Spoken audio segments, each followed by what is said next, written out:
சக்கரை பொங்கல், புளியோதரை, தயிர் சாதம் வச்சுருப்பாங்க. சரின்னா இதில் ஒரு 10 பொட்டலம், அதில் ஒரு 10 நாங்கள் இருக்கிறவங்க என்ன அது ஆனால் சக்கரை பொங்கலாக இருந்தால் கொடு, இல்லைன்னா வேணாம். அவங்களுக்கு அது வேணான்னே முடிவு பண்ணிட்டாங்க. அது என்ன பண்ணுறது, நம்ம 10 பொட்டலத்தை இப்படி ஒரு தர்ம சங்கடமான சூழ்நிலை. அந்த அனுபவம் அங்கே வந்தது. இன்னொரு கோயில் சொல்லக்கூடாது, மிகப்பெரிய க்ஷேத்திரம் அது. அங்கே போனீங்கன்னா அதில் நம்பர் போட்டிருப்பாங்க, கவரு ப்ளூ கலர் கவருன்னா இந்த ஹோட்டல்து, பச்சை கலருன்னா இந்த ஹோட்டல்து, இப்படி கவர் இருக்கும்.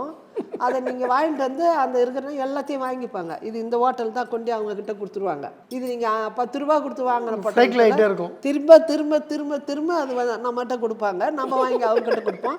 அவங்ககிட்ட கொடுத்துட்டு காசு வாங்கிக்குவாங்க. இது எனக்கு தெரியாது.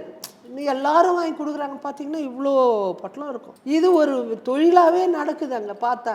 யாருக்குமே ஒரு பைசாவும் போடக்கூடாது, சாப்பாடும் வாங்கி கொடுக்கக்கூடாதுன்னா இன்னை வரைக்கும் அப்படிதான் இருக்கு. உண்மையிலேயே பசித்து இருக்கவங்கள பார்க்க முடியும். யாருன்னு கேட்டீங்கன்னா இந்த தெரு கண்ணில் படும்போது உங்க உணர்வு தெரியுங்க. ஆமா, அந்த நேரத்தில் நீங்க உடனே யோசிக்காதீங்க. ஆமா, கொடுங்க. அது மாதிரி யார் வர்றாங்கன்னா அந்த கொஞ்சம் கீரையை பறிச்சுட்டு வந்து கொடுத்துட்டு, ஏமா சாப்பிடல, ஏமா ஒரு 10 பசிக்குதுன்னு கேட்டாங்கன்னா கொடுங்க. பழம் விற்கிறவங்க, கீரை விற்கிறவங்க அந்த மாதிரி வீடு தேடி வந்து விற்று அதில் தான் சாப்பிடும்போது பசி தாங்க முடியாது, இன்னும் வீட்டுக்கு போக முடியாது, வீட்லேயும் ஒன்றும் இல்லை, கரெக்டாக அதுங்க கேட்கும், வந்து பார்த்து இவங்க கொடுப்பாங்க. அவங்களுக்கு மாத்திரம் கொடுக்கறது.